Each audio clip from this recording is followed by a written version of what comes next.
가스라이팅을 주제로 한 흥미로운 심리학 실험이 있었습니다.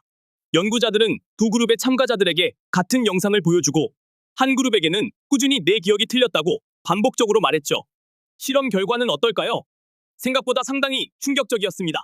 처음에는 확신했던 사람들이 점점 자신의 기억을 의심하기 시작했고 결국 잘못된 정보를 받아들이는 경우가 70% 이상 증가했습니다. 만약 이런 심리 조작을 우리의 일상생활에서 당한다면 어떤 일이 벌어질까요? 유명 심리학자 로버트 하은은 가스라이팅은 개인의 현실 인식을 조작해 결국 자기 자신을 잃게 만든다고 했습니다. 그럼 이렇게 위험한 상황을 막기 위해 우리는 반드시 해결 방법을 알아야 하는데 간단히 세 가지 방법을 알아볼게요. 첫 번째, 인지적 리프레이밍입니다.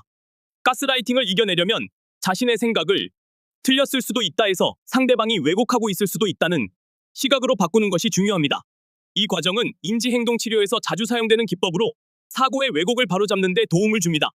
두 번째, 객관적 데이터 수집입니다. 가스라이팅 가해자는 대화나 사건을 왜곡하려 하지만 기록을 남기면 실제 상황을 파악할 수 있습니다. 연구에 따르면 객관적인 데이터 확보가 피해자의 자신감을 높이고 왜곡된 현실을 바로잡는 데 큰 도움이 됩니다. 마지막 세 번째, 제3자의 피드백입니다.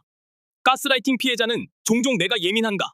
라고 의심하게 되지만 신뢰할 수 있는 타인의 시선에서 보면 상황이 명확해집니다.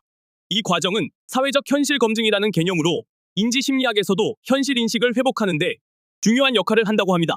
전문가 상담 또는 신뢰할 수 있는 친구, 가족의 의견을 통해 내가 틀린 것이 아닐 수 있다는 확신을 가질 수 있습니다.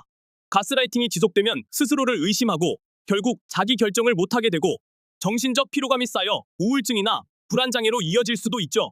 결국 나중에는 모든 일상생활을 통제당하게 되는 결말을 맞이하게 됩니다. 하지만 가스라이팅을 극복한 사람들이 공통적으로 하는 얘기가 있어요. 내가 내 자신을 믿기 시작했을 때 삶이 바뀌었다고요. 혹시 여러분도 지금 누군가의 말에 의해 스스로를 통제당하고 있는지 생각해 보세요. 만약 가스라이팅을 당하고 있는 것 같다면 오늘의 영상 내용을 꼭 기억해 보세요. 라이프 리디자인은 언제나 여러분의 행복을 응원합니다.